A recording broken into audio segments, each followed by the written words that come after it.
Yeah, no, here, inside. Yeah, top, more. The Congo has been a region that is providing lots of resources to the developed world in order to sustain this development. First it was the rubber, the ivory, slavery, then it was copper, uranium, as we know, for the war, Second World War, and now these materials are mainly rare minerals and metals.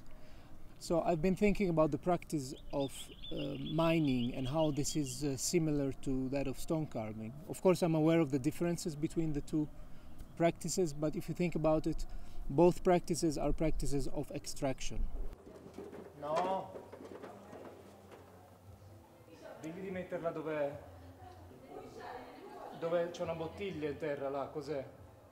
Ma tu non puoi parlare? And what struck me is the mining business, of course. It's the main business of the region, and I've been trying to reflect how the practice of sculpting and the practice of mining can be compared to each other. Of course, I'm aware of the different conditions in which they happen, but if you think about it, sculpture is a practice of extracting a figure from a block of stone, or a shape from a block of stone, and then this sculpture assumes a value within the artistic artwork.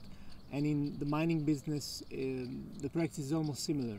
There is an extraction of a mineral, of a resource, that then assumes another value within the financial world.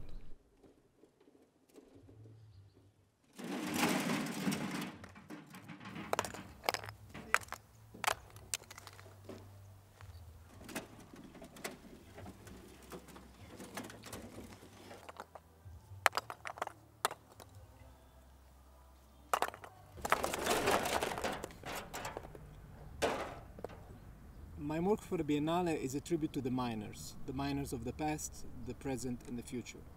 I've noticed here that there is a general tendency to praise the rich and the wealthy who have the economical means to pass their names to future generations by doing grand gestures. But we often forget the invisible ones who are at the bottom of the pyramid and who actually make it possible for us to live in the comforts that we have. So in order to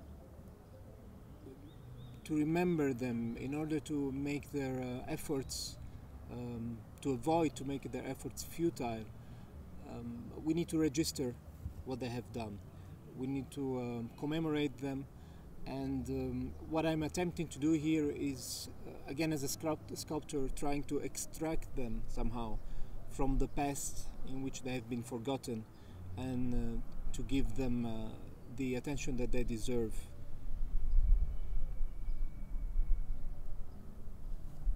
Lubumbashi has been a very difficult city to adapt to. Reality here is very much different from the one we are used to, specifically because of the violence that I was talking about before. There is a lot of uncertainty, a lot of chaos. It's difficult to get around. But nonetheless, it has been a very interesting experience, especially the residency in Picha, getting in touch with the local artists from here, from Kinshasa, talking to them, the dialogues that we had. It has been a very nice experience.